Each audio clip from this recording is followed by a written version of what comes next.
It's been 20 years since the release of SSX 3 on the PlayStation 2, Xbox, and GameCube, so let's look back and see what it brought to the table and if it still holds up today. Right off the bat, the game aimed to deliver big off the back of SSX Tricky. The predecessor was loaded with charm and personality that brought a Tony Hawk's Pro Skater experience to the world of snowboarding with unrealistic, super fun tricks. Where SSX Tricky was all about a fun hip-hop style and quirky characters, SSX 3 sought to bring a slightly larger dose of realism to the snowboarding, focusing all of its energy toward the creation of a single cohesive mountain for an early open-world experience, seemingly forgetting about the characters and slapping them on last instead of developing their personalities further.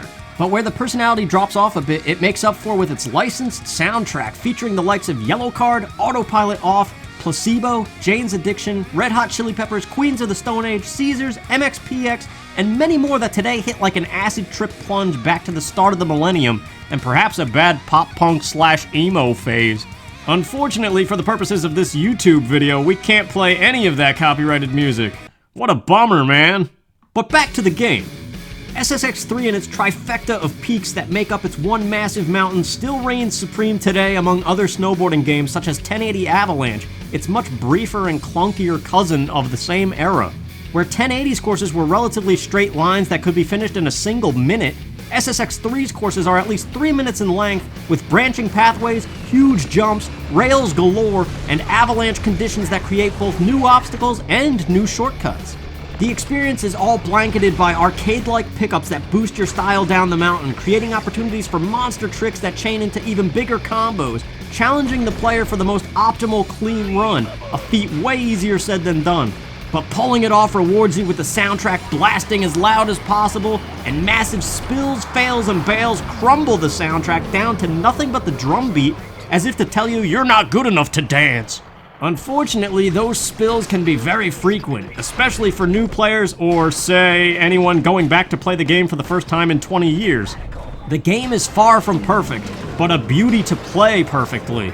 EA's physics engine is designed to propel the flawless player down the best possible lines on every track, but it punishes even the smallest wrong inputs with things like this,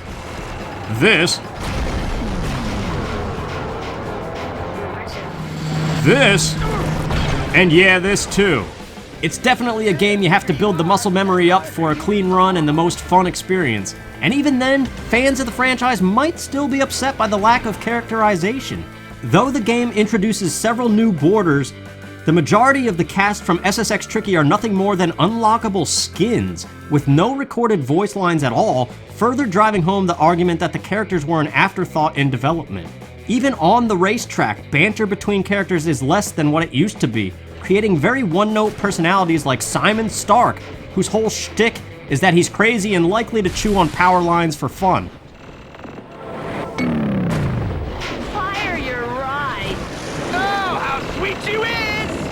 Even the character select screen loses the charm that used to be, creating an empty silence where there used to be humor.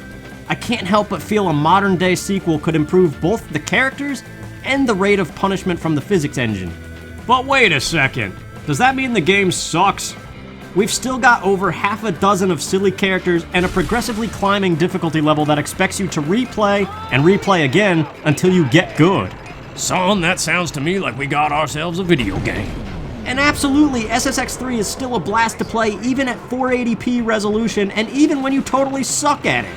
Whether you are enjoying the awesome racetracks, killing it in the halfpipes, or doing the unique challenge of traveling from the very top of Peak 3 to the base of the mountain, hitting every single course along the way in an interconnected fashion, the fun from 2003 is still pumping as strong as the soundtrack, raising the question of what exactly happened to this forgotten franchise so full of potential. Did EA just get too big and money hungry for their own good? Will we ever see a modern day revival? I, for one, think 20 years is a milestone worthy of acknowledging with a new installment, even if it calls for more sponsorship from things like Honda Element and 7-Up that are littered across this game. We know they've got the money, but do they got the attitude? Listen to the fans, EA, and get back to your roots. Here's to 20 years, SSX 3. Thanks for all the memories, both old and new. And thank you for taking the time to watch this video. Please drop a like to help me out, and be sure to subscribe to stay tuned for an upcoming casual Let's Play of the game. See you back on the mountain.